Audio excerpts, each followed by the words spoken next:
I don't know when you get old, but I do know one sign of getting old. When you're a kid, time moves incredibly slowly. It just creeps by. Everything takes forever.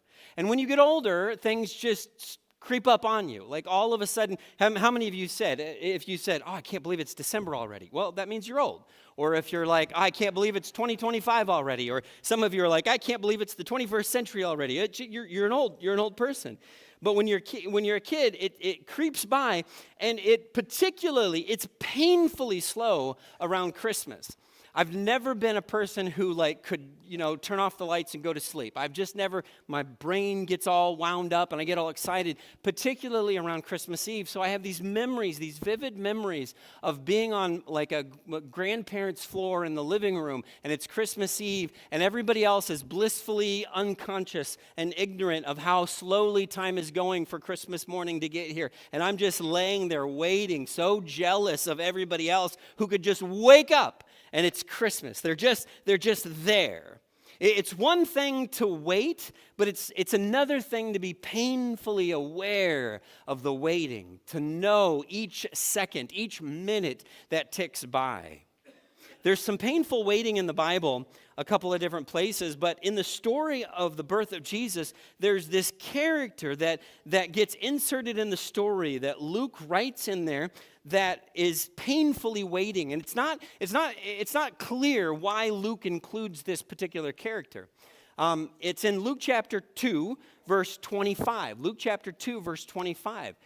He writes, there was a man in Jerusalem called Simeon, he was righteous and devout. And he's just kind of a side character. We don't really know a lot of his backstory. We just know what Luke intends us to know in this passage. He was waiting for the consolation of Israel. Now, I think we all know what waiting is. We've been talking about it for the last month. We've been diving into the idea that there's a lot of transformation in the waiting. There's a lot of development in the waiting. There's a lot of growth in the waiting. But consolation is a different word that only really gets used in a few categories. A consolation prize is that you didn't win. Here's a prize to remind you of your failure. What bracket in the tournament are you playing in? Oh, we're in the consolation bracket. Oh, okay, you're a loser then. Okay, that's how we think of it. If you need to be consoled, something bad has happened to you. But that's actually not quite right. That's not what's happening here in this story. When my oldest daughter was maybe in second grade, she won the class spelling bee in her grade in her school.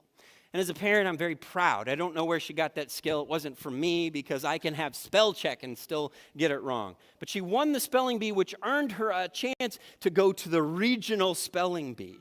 And if you've ever done spelling bees, they are intense. They do not believe in participation trophies. They do not believe in consolation prizes. It is intense. If you've ever been a little frustrated with how much pandering there is to children and their feelings, enter them into a spelling bee because those people do not care about your children or their feelings. This is how it works. You've got to take off work as a proud parent because you got to go there to be supportive of your child, and you've got to listen to the rules, and the rules are serious. These are serious people. These are not fun-loving people who create these spelling bees. It's not lighthearted. It's not let's all have a good time. There's no participation trophies in spelling bees. Now, one rule over anything else is that there must be absolute silence. You cannot distract the speller. The kids are all lined up in their chairs, and when they get called on, they have to stand up and they have to spell their word. And the room is dripping with intensity.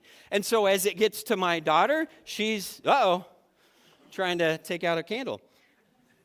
As it gets to my daughter, she's sitting on her chair, she stands up, they give her a word, and one of the mothers in the room, her cell phone goes off, ringing cell phone goes off in the room. I was so mad at her. I wanted to have this woman arrested 911, there's an emergency, or at least have her banished by the spelling bee police, because this was the one rule. This was the thing they said, just absolute silence. And of course, you know how it is. If you've ever been in a situation where it was your phone going off, making a lot of noise, you're like fumbling with it, and all of a sudden you can't figure out how to turn it off, and it's just all this commotion. So the mom finally gets the phone turned off, and tension turns back to my daughter, and she's got to spell her word. I don't recall what the word was, and she misspells it.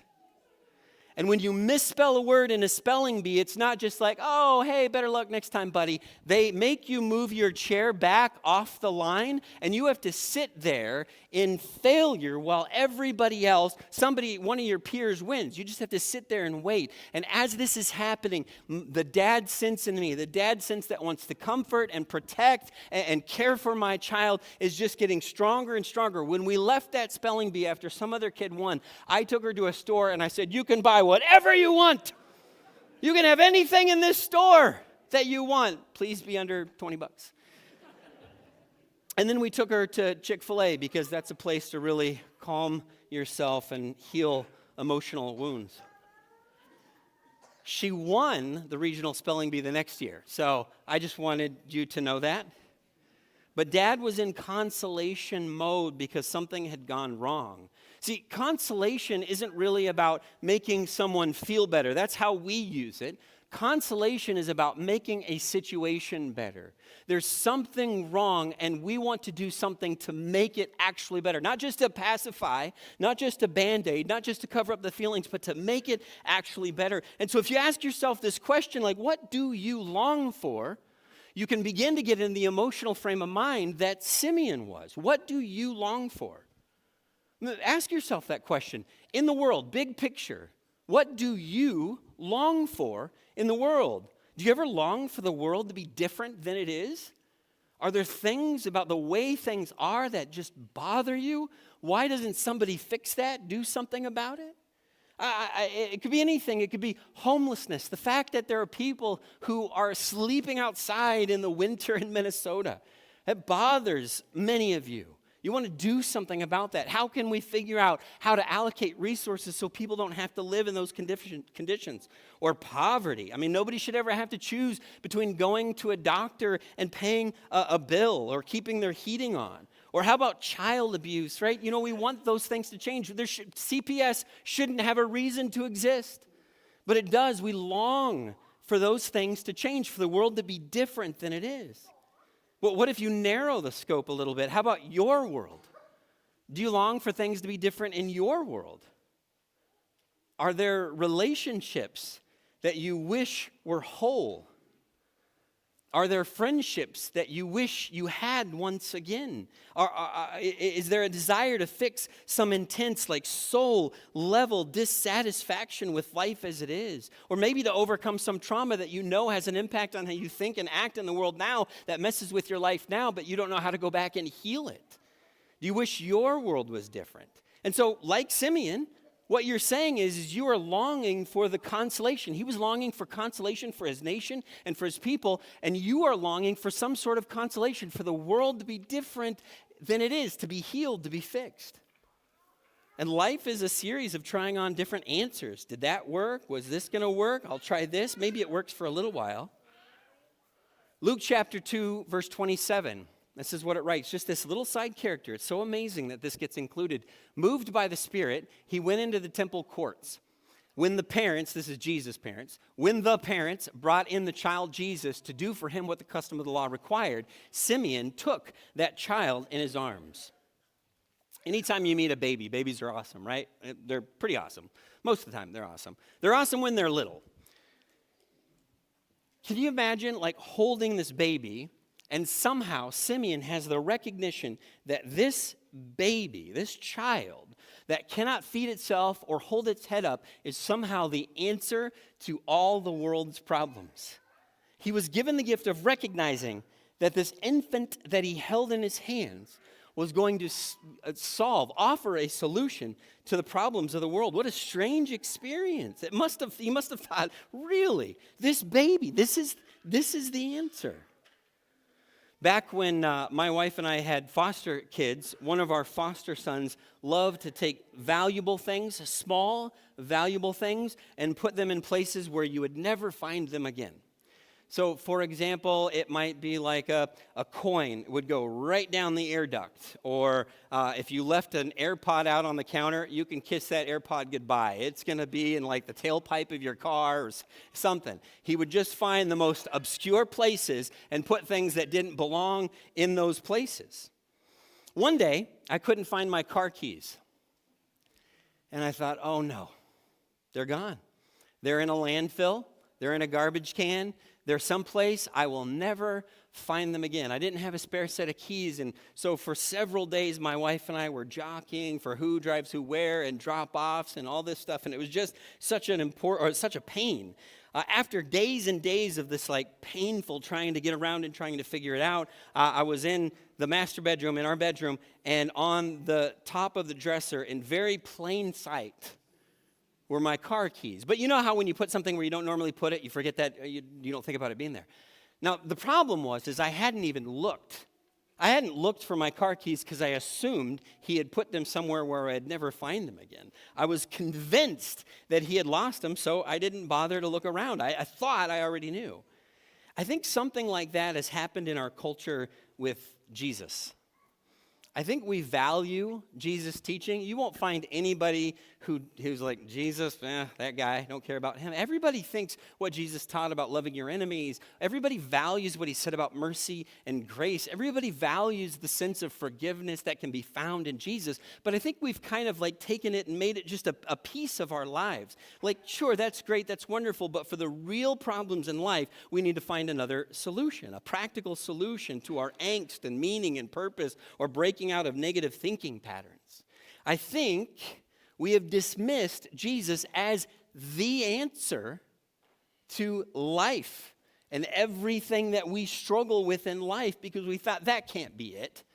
It can't be Jesus.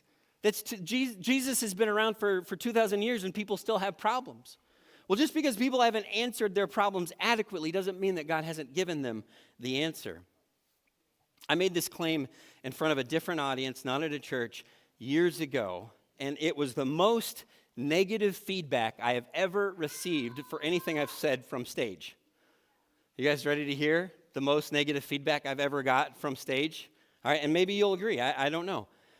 But I said this, I said the world's problems have been studied and categorized. We even have names for all the problems in the world. And most of them are some kind of ism, I-S-M. We have sexism and racism and terrorism and nationalism and consumerism and classism and ageism, and depending on your politics, you might have communism and capitalism lumped in there. It's all isms, and we've attempted solutions for all those things with marginal success because those things still exist. And the claim I made with this group of people is that even though the Bible doesn't use those terms, it calls those things sin, those problems sin, and they're sin driven by fear and greed. The Bible makes the case that the solution to all those problems is Jesus. That's the claim I made. I'll tell you what. The people I was talking to did not like that one bit. Not all of them were Christians, so I suppose that's part of it. But some of it was like, that is much too naive. You cannot go around telling me that Jesus is really, truly the answer to all these problems. We need policy changes. We need education. We need funding. You can't just say that the transformation of the human heart found through a relationship with Jesus is really going to correct all the world's problems. They thought I was completely naive and oversimplistic. And you know what? They're right. I am naive and oversimplistic. But I don't think I'm wrong. I think Jesus is the answer to the world's problems. I think Jesus is the answer to the problems you're wrestling with right now. I think, like Simeon, we have this solution in our hands, and we're like, this can't be all there is to it. Jesus, allowing him to come in and transform our hearts and make us new people and give us new patterns of thought, that can't be it. The solution to the world's problems can't just be Jesus. My keys can't just be sitting on top of the dresser. They've got to be lost forever. And I get it. I get why people have dismissed Jesus. Christians haven't always represented him well. In fact, most of the time we haven't represented him well at all. But I believe the experience of faith is realizing that the thing that you're longing for is already here. It's already here. Simeon was cradling the answer to the problems that he saw in the world. He was cradling that answer in his hands. There are two incredible experiences, I think, when it comes to people discovering faith and working at a church. You get to walk alongside people with this, but there's two experiences. One is when people discover Jesus more or less for the first time. Maybe they didn't grow up around him. They didn't know much about him. They didn't know much about his teachings. They just saw what was filtered to them through popular culture. And when people discover Jesus for the first time, it's so unbelievable. And you get to experience that with them. That's one of the most amazing experiences. The second one is when people did grow up with a dim view or version of Jesus, and they rediscover Jesus for the first time. And to see how he changes lives. The solution has been there all along. And every once in a while, you get to be with someone as they rediscover faith for the first time. We're gonna sing one more song, but we're gonna do it while we have candles lit, because I think one of the most profound parts of the story of the Nativity, specifically the story of Simeon, is that 2,000 years ago, this secondary character that gets included in the Bible is holding the solution to the world's problems in his hands. God didn't need to share that with Simeon. It didn't advance the narrative. Simeon wasn't in a position to really leverage his position of power so that the truth could be spread out everywhere. It didn't change much. God was giving a gift to Simeon. God was saying, in your little corner of the world, this thing that you long for, you're devout, you're righteous, this thing that you want, I haven't forgotten about you. I'm going to give you a gift. I'm going to allow you to hold this in your hands. This reality, this truth, because that's the character of God, that we're not living in some dark corner and God's completely forgotten about us. Even if you're in a season of painful waiting, it doesn't mean that God has forgotten about you, that the Spirit looks at you, sees your situation, knows what you're going through, and offers you opportunities to see glimpses of hope. And so that's what we're going to do when we light these candles together. In fact, everybody have their candle, right? Everybody's got it? Okay. So here's what we're going to do is I'm going to light one. There's a couple other people that are going to help me out lighting these in a second. We're going to stand. We're going to turn the lights down. Hopefully it'll be very, very nice and lovely and nothing will get caught on fire. But what that's going to represent is this interaction or this opportunity that we have with God, for God to gift us with this hope. Maybe we don't have it all figured out. We haven't figured out every way that Jesus is going to transform our lives or change us. But we have this light, this opportunity, not only working in us, but we get to share it with the people around us. We get to share that light and that truth.